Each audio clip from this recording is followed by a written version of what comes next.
Jahangirpura police મથક વિસ્તારમાં 5 દિવસ અગાઉ ફોરેન કરન્સી એક્સચેન્જના વેપારીને લૂંટી લેનારને ક્રાઇમ બ્રાન્ચે ઝડપી પાડ્યો છે.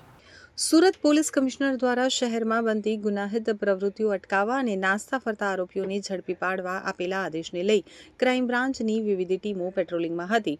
ત્યારે ક્રાઇમ બ્રાન્ચે બાતમીના આધારે જહાંગીરપુરા પોલીસ મથકની હદમાં ફોરેન કરન્સી એક્સચેન્જના વેપારીને સસ્તામાં ડોલર આપવાનું કહી બોલાવી તેઓ પાસેથી રોકડ 15 લાખ તથા અન્ય દેશની કરન્સી મળી 18,65,000થી વધુની ચલાવાયેલી લૂંટમાં સંડોવાયેલા મૂળ ભાવનગરનો અને હાલ સિંગણપોર ખાતે હરિદર્શન સોસાયટીમાં રહેતા ગૌરવ જીલુભાઈ સરવૈયાને ઝડપી પાડી તેની પાસેથી લૂંટમાં ગયેલ રૂપિયામાંથી 70,000 કબજે કર્યા હતા.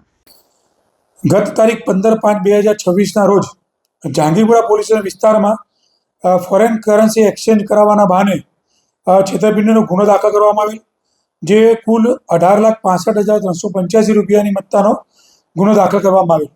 જે ગુનો દાખલ થતાં ક્રાઇમ બ્રાન્ચને ઇન્ફોર્મેશન મળતા ક્રાઇમ બ્રાન્ચે ટેકનિકલ સર્વેલન્સ અને સીસીટીવીની મદદથી આરોપીને આઈડેન્ટિફાય કરી ગાડી લાલ કલરની i20 ગાડી આઈડેન્ટિફાય કરી, જે આધારે આરોપી ગૌરવ સરવૈયા જેની આજરોજ ધરપકડ કરવામાં આવેલ છે અને i20 કાર કબજે કરવામાં આવેલી છે.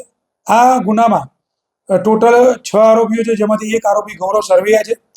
બીજા આરોપી આઈડેન્ટિફાય થઈ ચૂકેલા છે, પરંતુ હાલ તપાસ ચાલુ હોવાના કારણે આરોપીના નામ આપી શકાય તેમ નથી અને આગળની તપાસ જહાંગીરપુરા પોલીસ સ્ટેશનને કરવા માટે આરોપીને ત્યાં સુપ્રત કરવામાં આવનાર છે.